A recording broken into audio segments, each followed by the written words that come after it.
pate ya RDC, CAA, King of King, alula tellement ba client na ye, akana kozala proche na bango, pona kokubisa masolo, CPLAS na CPLAS, nenga mesana. Boye suite ya modernisation, ya piste ya aéroport ya Luano na Lubumbashi, Fly CAA outi ko modifier programme ya vol na ye. Kaka pona kotia pio, pe à l'aise ba client na ye. Désormais, horaire de vol les aboyés. Kinshasa Lubumbashi, vol 7 sur 7. Veut dire, semaine mobimba du lundi au dimanche. À partir de 7h45 Ngingo, ça la vol na yo na nenga professionnel qui toko. Et bongo Kinshasa Goma, 5 jours et semaine sur 7. À partir de 15h30. Kinshasa Mbujimai, 6 jours sur 7 la semaine. À partir de 8h40. Ah, Fly CAA, Banamboka Batali gauche, Batali droite, yo na yo. Et Siliteo. Kinshasa Kananga, 9h15. Kinshasa Gemena, 9h15. Kinshasa Mbandaka, 14h15. Kinshasa Kindu, 8h juste. Pe Kinshasa Kisangani, 9h juste. Bon, Mbappé Boebake depuis 1992. 32 ans le long de service à peuple, c'est à lundi sa régularité, ponctualité, sécurité, bakisa confort. Pour ne pas voler sur Totangi, Boko Zoyango na bavion na ye Pifo, Airbus en 320, P Airbus en 330, Nzambe ya Bilengi, Congo Mobimesi Bandimayo, Bisengo ya Fly CAA. Bon début de week-end na balandi nyonso ya Info Lingala journal ya peuple pour na peuple to funga basango na biso pa iwapi chef de l'état Félix Antoine Tshisekedi Tshilombo ayambaki jeudi 23 mai na cité ya Union africaine 3 ambassadeurs non résidents extraordinaires et plénipotentiels oyo bawuti kozala accrédités na RDC. Héritier Mapinde mes reportages. Jeudi 23 mai 2024, dans la cité ya Union africaine, 3 ambassadeurs non résidents extraordinaires et plénipotentiaires oyo bauti kozala accrédités na République démocratique du Congo, bayaki ko présenter ba lettre ya ba créance na bango et pas ya chef de l'état ya liboso ezalaki bongo Solt Meszaros oyo azali diplomate hongrois avec résidence na Nairobi na Kenya. Ye azali ko présenter mboka na ye depuis le 2 décembre 2022 avant à occuper poste Oyo Azalaki, attaché commercial dans la même ambassade de 2015 à 2020. Kasseliboso entre 2009 et 2015, Azalaki responsable de l'opération internationale Testing and Training Service LTD na Mokuse na Budapest kuna na Hongrie. Boye azana doctorat na histoire pe na maîtrise na philosophie pe pédagogie espagnole pe azana diplôme ya premier cycle na économie internationale. Na ngambu na ye Madame Sine Winding Aljebid oyo auti na Danemark ye azali résidente na Kampala na Uganda depuis août 2021 azali ko occupé poste de directeur pour la Afrique ya politique ya développement na ministère danois na affaires étrangères. Après kozala directeur diplomate verte kuna na climat depuis 2020, ye azalaki diplomate de carrière pe asalaki na ministère ya affaires étrangères na Copenhague, boye na étranger depuis décennie mobimba. Na étranger ye a travaillé na ambassade ya Danemark na Dar es Salaam, na Tanzanie en tant que chargé d'affaires pe na représentation danoise na Harare na Zimbabwe. Ye azali titulaire ya maîtrise na sciences politiques. Nama solitaire Sénat Simba que président ya bureau d'âge ya Sénat Pascal Kindwelu ayambaki jeudi 23 mai na cabinet na ye ya mosala groupe moko ya ba sénateur ya deuxième législature pe misusu ayambaki groupe ya ba sénateur ni Congo. Christian Kengebeni héritier Mapindemi. Président ya bureau d'âge ya Sénat Pascal Kindwelu abetaki masolo mokolo ya jeudi 23 mai 2024 elongo na ba sénateur bayaki po na kokuta na ye na bureau na ye ya mosala po bazala éclairé pour na ba question misusu ya liboso ezalaki bongo ba sénateur ya deuxième législature oyo bayaki ko beta basolo elongo na président ya bureau provisoire Pascal Kindwelu po na ye azali bongo na sagesse moko ya makasi po na mboka boye parmi bango tozalaki na professeur Mabimulumba pe misusu. Dernière audience ezalaki bongo accordée et pas il y a 3 sénateurs ne Congo ezalaki bongo Nefertiti Ngudianza Babi Vangu pe Génie Blanc oyo babengaka ye maître Didé Boudimbu ba sénateur misato oyo bazali bongo ba représentant ya province ya Congo central bayaki ko visiter moko na bango oyo azali ko diriger bureau provisoire ya Sénat. Bosimba Keliboso ba Panzisango, sénatrice Nefertiti Ngudianza a déclaré que bayaki ko présenter ba civilité na bango et pas ya président Kindwelu. oyo azali nanu liboso papa na bango pe patriarche ya province ya Congo central na ndenge azali ko diriger bureau d'âge boyebo simbake aloyi ba evokaki makambo ya ndenge na ndenge mingi penza oyo ezali lieu na province na bango pe lisusu bayaki ko promettre ye accompagnement na bango pona mosala oyo epesameli boyoka bango na micro ya Info Lingala na suka ya masolo. Oyo ba Congolais il faut ba simba na rencontre na biso na président ya bureau provisoire ezali que biso en tant que ba sénateur ya Congo central toyaki ko présenter ba civilité donc on peut sayer lo sako lo kumunaye na poste oyo asili kokota biso lokola ba oyo ya ye poye azali mpaka pona biso toyaki outre ko présenter ba civilité outre kotalisa ye nini biso bana na ye tozala sima na ye pe travailler ensemble na ye pona bolamu ya province na biso ya Congo central na ba population na ngo. Kaka na chambre haute ya parlement sénat pour na ko signaler bino ke ba honorable sénateur bazalaki na séance plénière vendredi 24 mai na bokambami ya président ya bureau d'âge Pascal Kundwelo et pas iwapi ba commission isalamaki pour na validation ya ba mandat ya ba sénateur Christian Kengebeni héritier Mapindemi. Provisoire, ya Sénat, oyo ezali dirigé et pas ya président, ya bureau d'âge Pascal Kundwelo, ba procédé qui vendredi 24 mai 2024 na mise en place, ya 5 commissions spéciales oyo ezali chargées pour la vérification ya ba dossier ya chaque sénateur avant cérémonie officielle ya validation ya ba pouvoir na bango plénière ya mokolo ya vendredi ezalaki bongo et bandaki na lecture ya procès verbal oyo ya précédente séance plénière et pas ya premier secrétaire ya bureau d'âge honorable Ivan Kazadi na unanimité ba honorable sénateur bango nyonso ba votaki PV numéro 01 ya le 14 mai 2024 Nangambo mosusu plénière adoptaki na unanimité proposition ya bureau pour na makambo etali mise en place ya 5 commissions spéciales ezali composées na ba sénateurs ya 4 provinces différentes boye ba différentes commissions oyo bakobanda mosana bango à partir ya lundi 27 mai pour na délai ya 6 jours soit kobanda lundi 3 mai soit tu lundi 3 juin 2024 va déposer ba rapport na bango Bosimba qui est mise en place, il y a la commission Oyo et salemi conformément à l'article 227 de la loi électorale. Na souka ya plénière, moko ya ba sénateur Alexis Mondonge alobi boye na micro ya Info Lingala. Bakaboli 5 commissions, il y a validation de pouvoir et chaque commission ezali ko s'occuper na 4 provinces et na ba 5 commissions wana pour le moment il y a 84 sénateurs oyo bazali élus. Boyebi yango na malamu ke 6 provinces ba élection se déroulé te na mikoleza koya e ko salema na ndenge naza koyebi sabino je crois que na province ya Équateur précisément na chef lié ya Mbandaka tant mususu soko calendrier ezali respecté ba élection ko salema lelo donc misala wana et que se poursuivre jusqu'à ce que les sénateurs Moussou pe barozala eli. Mais en attendant, les 5 commissions Oyo Bakaboli et ko valider pe ko vérifier mandat ya ba sénateur 84 Oyo bazali eli.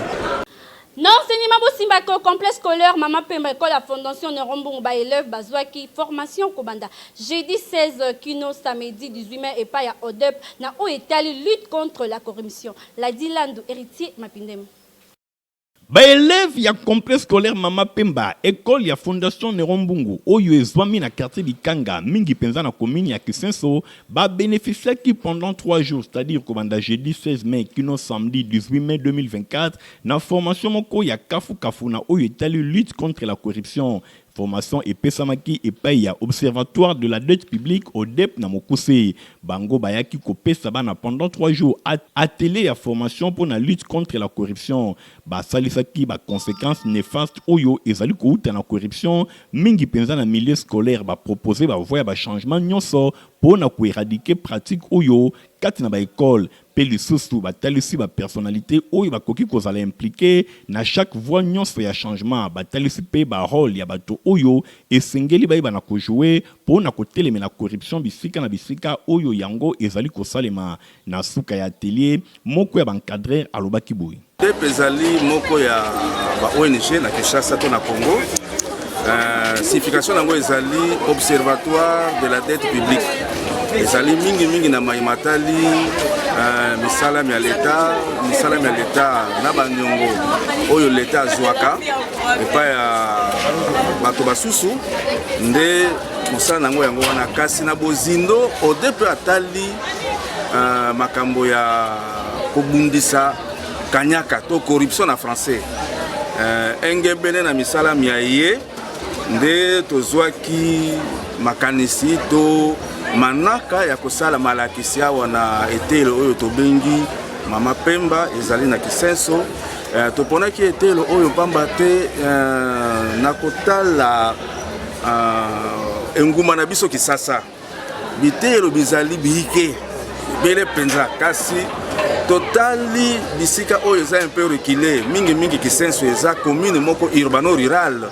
En tout cas, liboso tozo remercier mokonzi Nerombungu oyo asatakaka na makambo nyonso oyo ya mabe ekoki koleka na ekole tono na bamboka na biso.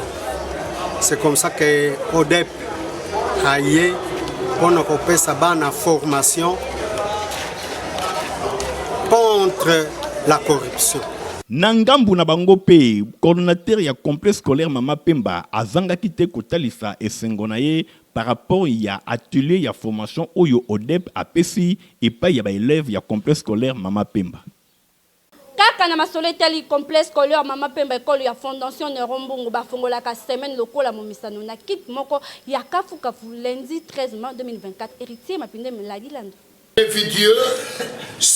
Ndenge kaka ezalaka lokola momesano na complexe scolaire Mama Pemba école ya fondation Nerombungu oyo esangisaka ba élève ba personnel pe administratif nyonso ya complexe scolaire Mama Pemba ezwami na quartier Bikanga na commune ya Kisenso epai wapi poste efungwa makana prière pambate initiateur ya école oyo honorable Nerombungu azali mosali na Nzambe azali évangéliste itinérant bosimba kepo na culte ya lundi 13 mai 2024 yango esimbamaki epai ya pasteur Daniel Nzita ateyaki na mokanda ya 1 Jean chapitre 4 verset 9 à 20 epai wapi ateyaki bana na Nzambe esengeli kolinga Nzambe moto nyonso azali kolinga Nzambe akoki koyina moninga na ye soki mokete esengeli kolanda nzela ya Nzambe mateya oyo ezalaki capté 5 sur 5 epai ya ba élève ba personnel nyonso ya complexe scolaire Mama Pemba oyo bazalaki présent nyonso wana ezali kotalisa bizaleli ya ba Kristo oyo ezali korenye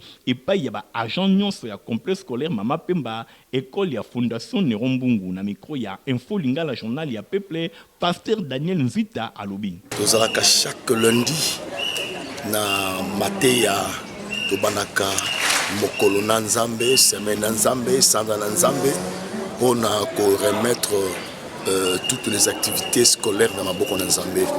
Voilà la raison pour laquelle na tongo na lelo to aussi côté ya sur une famille chrétienne na kati na libota ya Nzambe kolingana ezalaka kuna kolingana ezalaka te makambo ya belebele on ezalaka te parce que nous sommes les enfants de Dieu. Toteyaki na mukanda na 1 Jean chapitre nango 4 tobanaki na 9 verset na 20e bisika Yesu Pierre azali Jean azali koloba oyo alingaka Nzambe me azoyi na ndeko na ye azali mokosi. Bosimbake eloko ya kobakisa ezali te na complexe scolaire Mama Pemba kuna batiaka Nzambe liboso yango tango nyonso réussite ezalaka na école oyo na ngambu ya ba élève pe ba personnel nyonso ya complexe scolaire Mama Pemba. Na couloir ya religion bosimba ko ba reporter ya Info Lingala bakutanaki na apôtre Jean-Paul Chamala Banza oyo azalaki inspiré pour na ko animer enseignement ya convergence entre religion judaïsme christianisme et islam. Bolanda Nous avons ce message. Mosali Nanzambe, apôtre ya Jésus-Christ, Jean-Paul Chamalabanza, Azali Mogo Mokambe ya Église, mission apostolique du Saint-Esprit, Azali inspiré pour nous animer, enseignement ya convergence, pe ya unicité, ya 3 religions comparatives, Oyo Azali kopé sa message ya réveil, Oyo Nzambe a révélé qui est pour le judaïsme, christianisme, pe islam. Apôtre Jean-Paul Chamalabanza expliquait islam ezali nini, christianisme ezali nini, pe judaïsme ezali nini. Judaïsme, c'est que nous retenons de l'Ancien Testament. Les Juifs doivent renoncer au culte des synagogues, de l'Ancienne Alliance de Moïse, rendue caduque par la Nouvelle Alliance de Jésus-Christ, Hébreux 8, 13. Jusqu'à ce jour, les Juifs qui nous ont transmis cet évangile restent incrédules et prétendent être des disciples de Moïse et non de Jésus-Christ. Malgré toutes les déclarations de l'Éternel Dieu faites à ce sujet. C'est ce qui a changé la position du Créateur pour nous confier, nous des nations, les fonctions des sacerdotes qui n'étaient reconnus les Lévitiques seuls. Matthieu 21, 43. Christianisme, ce que nous retenons, le Nouveau Testament, c'est l'accomplissement de la promesse de la naissance de Jésus, Luc 2, 7. Les chrétiens sont divisés par le deuxième commandement de Dieu. Les chrétiens idolâtres, Exode 20, 3, 5. Des églises qui adorent jusqu'à ce jour les statues en forme de Vierge Marie et d'autres églises dotées des statues d'un grand oiseau en forme de l'aigle, c'est de l'idolâtrie pure et simple. Les églises non idolâtres, l'église sans aucun statut au temple de Dieu, comme l'église protestante, considérée comme un échantillon de l'unité principale de la mesure de foi chrétienne. Le Coran confirme l'Ancien Testament et le Nouveau Testament comme les livres guides et lumières exclusifs de l'enseignement de la parole de Dieu. Sourate 5, 111. Le Coran recommande aux ministres de Dieu de croire en Dieu et en Jésus-Christ. Le Coran est clair et celui qui veut modifier cet esprit coranique s'en prendra qu'à lui-même. Tout ce qu'on y ajoute par fanatisme sentimental, c'est de la formalité d'usage qui ne change rien. Bien-aimé, le royaume de Dieu des cieux existe et l'enfer existe aussi. À toi de choisir. Il n'y a pas de fanatisme devant le tribunal du Christ. Ceux qui suivent les religions, des enseignements de certaines églises par fanatisme religieux verront leurs sacrifices consentis dans ce monde durant toute leur période de lutte pour la vie éternelle voués à peine perdus. Mon peuple périt par manque de connaissances. Osée 4, 6, que celui qui a des oreilles tende. Je vous remercie. Oui, inspiration, il y a apôtre Jean-Paul Chamalabanza, Oyo Azali Kokamba, Église Babengi, mission apostolique du Saint-Esprit. Et Sengeli vraiment, ils allaient propager, Pambate, ils allaient inspiration, Koute Painanzambe. Na rubrique na biso ya boyebi lelo tolobeli bino mwa moke République démocratique du Congo. Nadina Sona.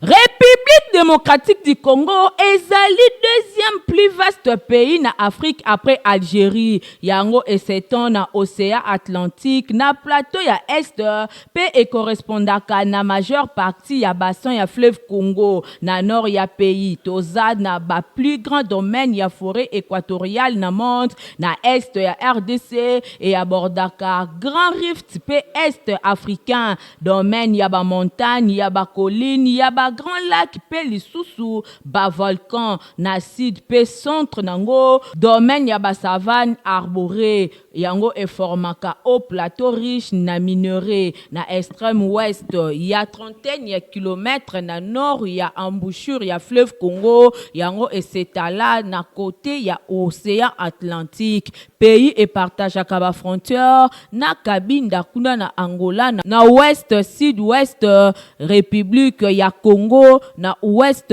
République centrafricaine na est nord-est Rwanda pe Burundi na est Tanzanie na est sud-est Zambie na sud-sud pe lisusu Angola na sud-ouest RDC ezali membre ya organisation internationale ya francophonie depuis 1977. RDC et comme propriété privée ya roi ya ba Belge Léopold II na 1885 au cours ya ba 23e Au cours ya ba 23e année kolandisama RDC ekomaka lié ya ba atrocité généralisée oyo ekometraka ba force coloniale ya Léopold ba force ya coloniale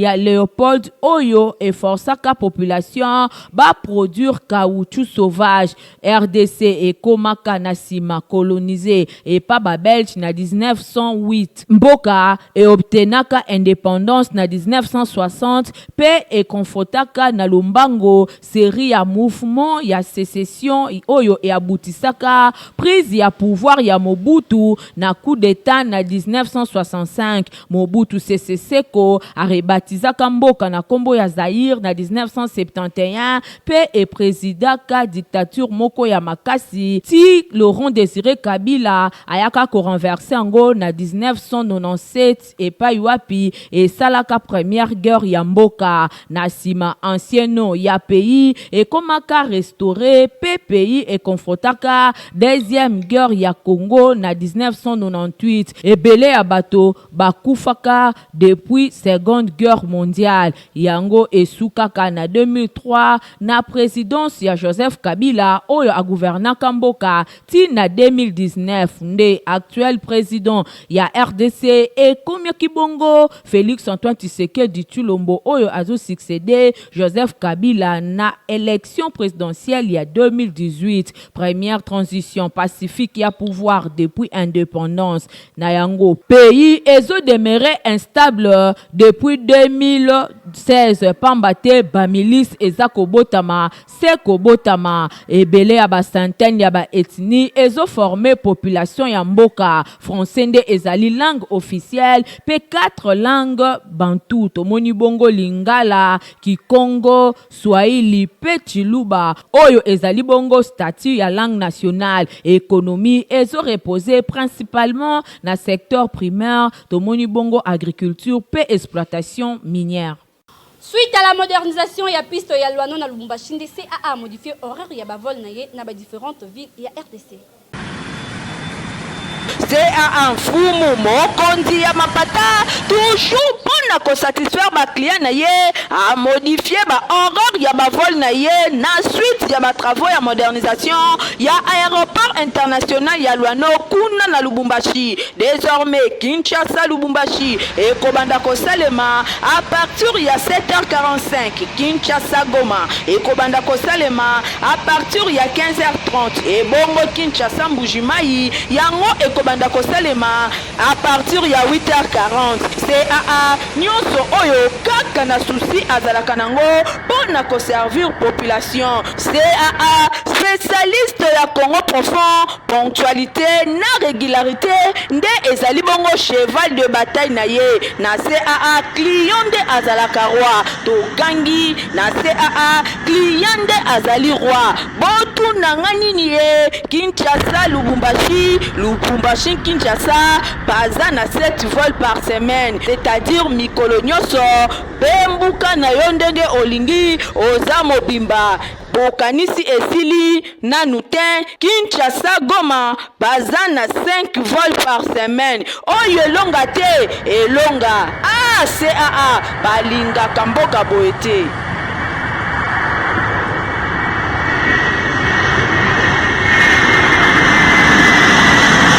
Pause à la bonne santé pour te aller c'est mon Protivap. Ah merci, Yabouine, bana nyoso bazakuringa. À la prochaine.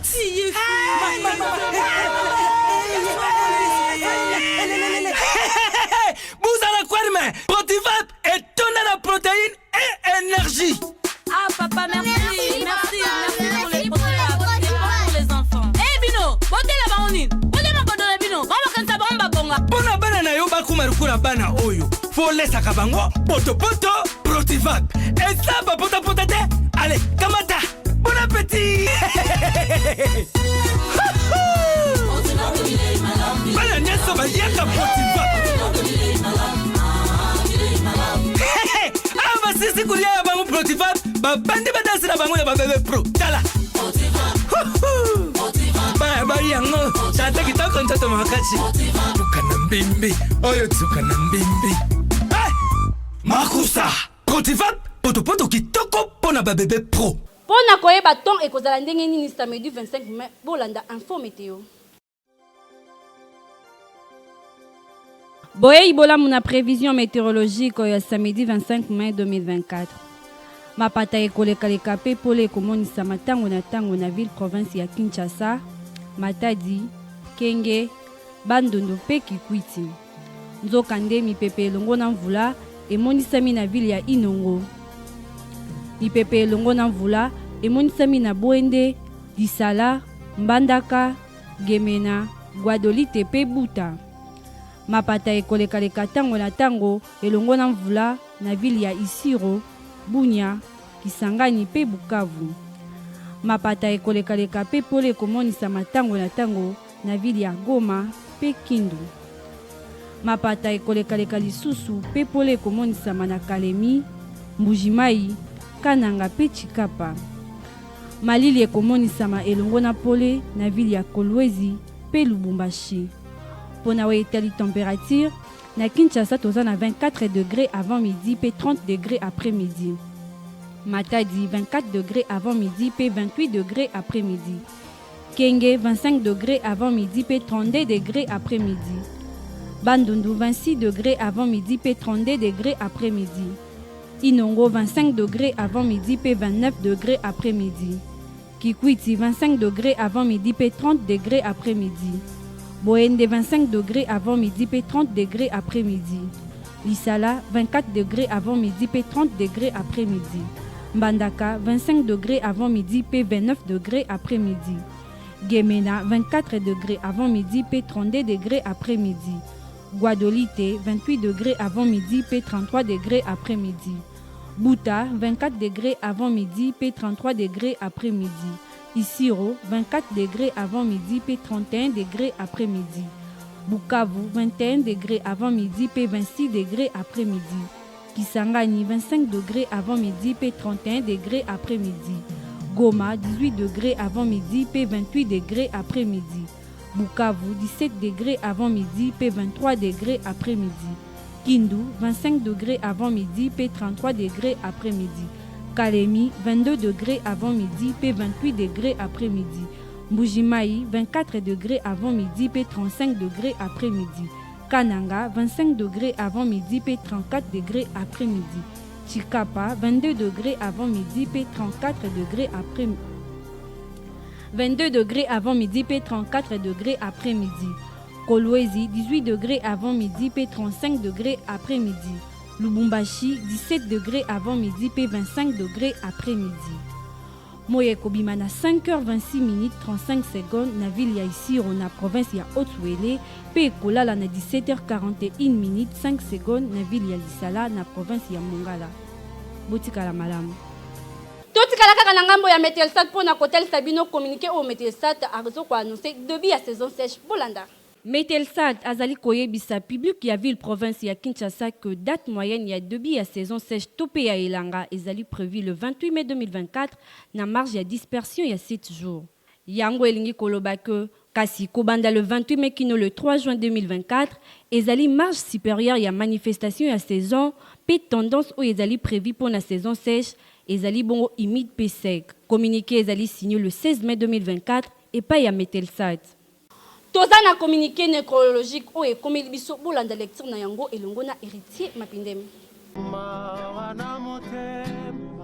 Famille Matalanga, Mama Micheline, membre ya cabinet ya honorable Nerombungu, bazana mawa makasi ya koyebisa na bandeko baninga pe bayebani na bango liwa ya maman leki pe yaya na bango Henriette Kumba Matalanga ma bébé oyo akufaki mikolo eleki na hôpital clinique Marie-Marthe kuna na Lemba sous région.